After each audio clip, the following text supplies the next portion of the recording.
कभी सोचा है कि क्या सिर्फ एक अपमान इतिहास के सबसे बड़े साम्राज्यों में से एक की वजह बन सकता है? सुनने में अजीब लगता है ना? लेकिन ये कहानी एक ऐसी ही प्रतिज्ञा, एक खोज और एक विशाल साम्राज्य की स्थापना की है। तो चलिए देखते हैं ये सब हुआ कैसे।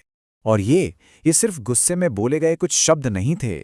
नहीं, ये तो वो चिंगारी थी, वो ज्वाला जिसने आने वाले भारत के इतिहास का पूरा नक्शा ही हमेशा के लिए बदल कर रख दिया। तो आखिर ये कहानी शुरू कहां से होती है? ये कहानी है दो लोगों की, जिनके एक टकराव ने भारत का भविष्य लिख दिया। देखिए, एक तरफ था मगध का ताकतवर लेकिन घमंड में चूर राजा धनानंद, और दूसरी तरफ एक साधारण सा दिखने वाला लेकिन स्वाभिमान से भरा एक ब्राह्मण चाणक्य। हुआ ये कि राजा ने अपनी ताकत के नशे में चाणक्य का भरी सभा में अपमान कर दिया, और बस यही उसकी सबसे बड़ी भूल थी।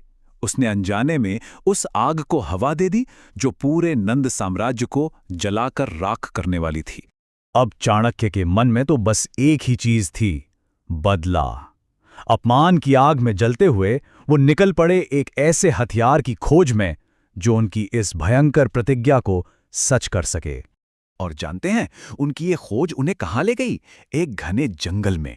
वहीं पर उनकी नजर एक लड़के पर पड़ी, एक चरवाहा लड़का जो बिल्कुल भी साधारण नहीं था। और उस लड़के का नाम था चंद्रगुप्त।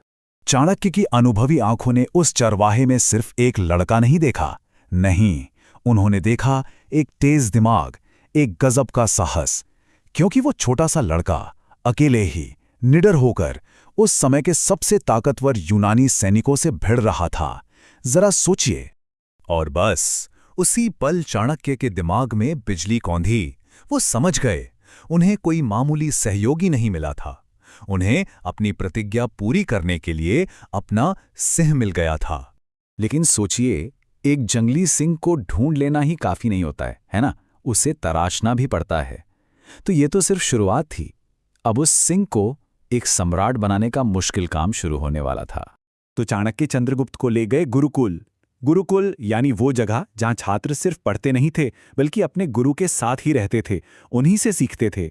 और यहीं से एक साधारण चरवाहे के एक महान सम्राट बनने का अविश्वसनीय सफर शुरू हुआ। चाणक्य के मार्गदर्शन में चंद्रगुप्त ने क्या क्या नहीं सीखा। तलवारबाजी में वो माहिर हो गए, राजनीति के सारे दांव पेच समझ लिए, और युद्ध की कला में तो जैसे महारत ही हासिल कर ली। असल में चाणक्य उसे सिर्फ एक योद्धा नहीं, एक अजेय शक्ति बना रहे थे। और नतीजा ये हुआ कि वो कल का चरवाहा लड़का अब एक ऐसा जबरदस्त लीडर बन चुका था जो बिजली की तरह तेज था, पूरी तरह निडर, और अपने गुरु की उस बड़ी योजना को अंजाम देने के लिए बिल्कुल तैयार था। तो चलिए, योद्धा तो तैयार हो गया। अब बारी थी उस मास्टरमाइंड की, यानी चाणक्य की। अब समय आ गया था उनकी उस शानदार, उस अचूक रणनीति को जमीन पर उतारने का। उनकी योजना एकदम साफ और 4 कदमों में थी। पहला कदम, तक्षशिला पर कब्जा करो ताकि एक मजबूत बेस बन जाए। दूसरा कदम, एक ऐसी ताकतवर सेना खड़ी करो जिससे सब कांपें। तीसरा कदम, सीधे राजधानी पर हमला मत करो, पहले सीमाओं पर चोट करो, साम्राज्य को बाहर से कमजोर करो। और फिर आखिरी और चौथा कदम, दुश्मन के दिल पर यानी उसकी राजधानी पाटलिपुत्र पर धावा बोल दो। लेकिन चाणक्य की सोच सिर्फ तलवार और सेना तक नहीं थी। उनके पास एक गुप्त हथियार भी था, जासूसी। उन्होंने अपने जासूसों को दुश्मन के किले में भेज दिया।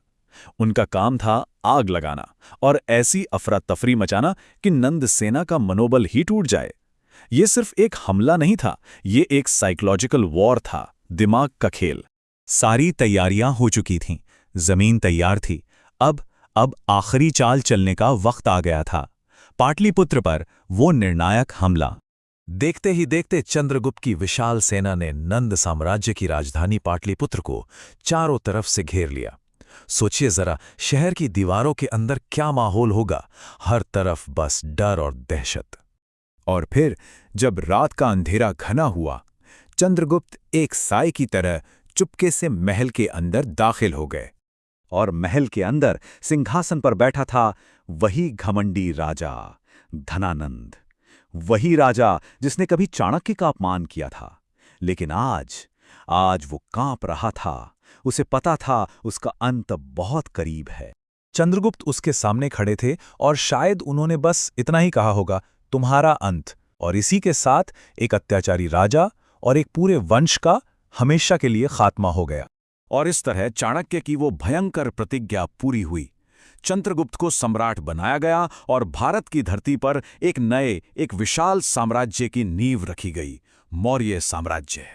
और ये कोई छोटा मोटा राज नहीं था, ये एक ऐसा विशाल साम्राज्य था जिसकी सीमाएं पश्चिम में अफगानिस्तान से लेकर पूर्व में बंगाल तक फैली थी। तो देखिए क्या हुआ। चंद्रगुप्त भारत के पहले महान सम्राट बने, चाणक्य की प्रतिज्ञा पूरी हुई, और सबसे बड़ी बात, उन्होंने एक ऐसे वंश की शुरुआत की जिसमें आगे चलकर सम्राट अशोक जैसे महान शासक पैदा हुए। तो अंत में सवाल यही है कि एक इंसान का पक्का इरादा, उसकी एक प्रतिज्ञा इतिहास के बहाव को कितना ज्यादा बदल सकती है। ये कहानी हमें इसी बारे में सोचने पर मजबूर कर देती है।